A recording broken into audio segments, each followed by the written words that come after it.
Hi, this is Ross Wright. I am the Executive Director here at Open Home, and this is our series on foster care and adoption. Today, we are talking about the real scoop about fostering teens. Why don't people want teens? Drives me crazy. I've been doing foster care for 30 years. I love teens, and the majority of parents that come into Open Home, they want one thing and one thing only. They want a baby.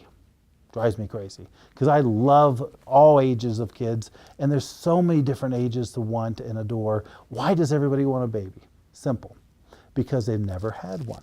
So they want the whole experience. They want to know what it's like to have an itty bitty baby come home from the hospital, what it's like to hold that baby up against you, what it's like to feel that little teeny baby, feel its little hands and look at that little face, what it's like to feed that baby, what it's like to be up in the middle of the night and the wee hours of the morning. They want all those experiences, and having had 2 kids myself, I absolutely get it. I absolutely get it. There's nothing more precious than watching kids grow up. And I totally understand when parents say, you know, I've never done it, so I want to do the whole thing. I want to start from the beginning and go through the whole process. I absolutely get that. I support it. And here at Hope and Home, we support that, we endorse it, and we get it. And so if you come into the front door and say, I want a baby, I get that. And we're going to do everything we can to make sure that's what you get. But they're not the only kids. We have kids coming into Hope and Home of all ages. We have sibling groups where maybe one's a baby, one's 5, maybe one's 15. But people are afraid of teens. They're afraid of teens because somehow teens have this bad reputation.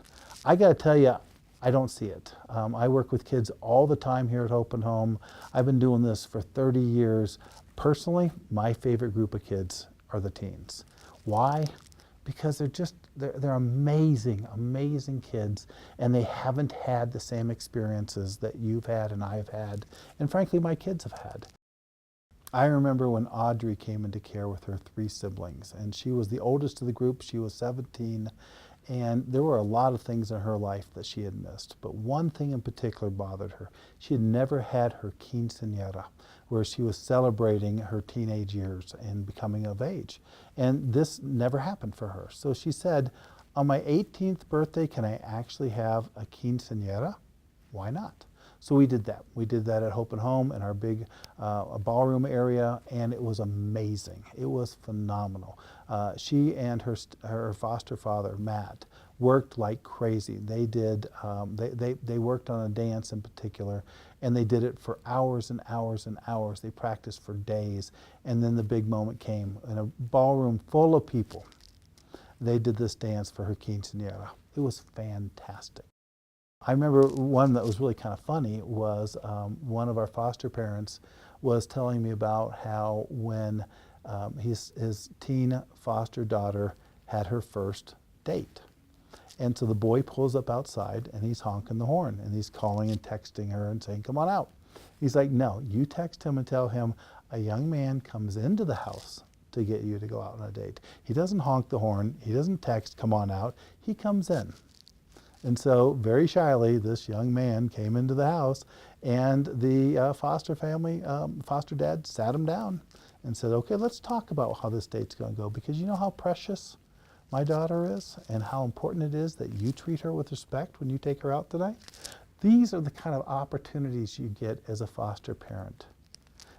To make kids feel special, to make them realize that they are special, and to treat them in a way that they've never been treated. Whether it's taking a child to a restaurant so they can open a menu for the first time, whether it's watching them graduate. I have had so many opportunities as the director of this program to go to graduations and see our kids up on that stand getting their diplomas, and we're cheering for them, and you're seeing something that is so precious.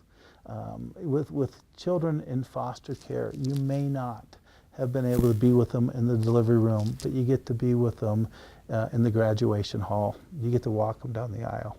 It's a fantastic opportunity to watch a young girl blossom when she gets her first prom dress. And people are looking at her spin around and thinking, how beautiful are you? It's so amazing to watch a child pull their first fish onto the boat and wonder, what do I do next? And you get to show them what that's like. It's amazing to watch a kid do their very first dance. to see them we've had so many kids who have never had birthdays, and they get their very first birthday here at Hope and Home, and they get to see what it's like to blow out candles and get presents. We've had kids that Santa has never come for. Imagine what it's like to be a teenager and be all tough and cool and all this, but suddenly Santa brought you a gift and you get to open it. One of our kids got the gift he's always been waiting for, and that was a baseball glove. And inside of the baseball glove were 2 tickets for his foster dad and him to go watch an actual game and wear the glove and hope that maybe there's a fly ball that comes their way. These are the opportunities we get with teens. And I just don't want you to ever think that the only kids we can adopt are little ones, because these big kids, they're just full of love, and they need us to show them how special they can be. And in turn, it makes our day. Thank you so much for watching this. Tune into the rest of our series on adoption and foster care. This is Ross Wright at Hope and Home. Have a great day.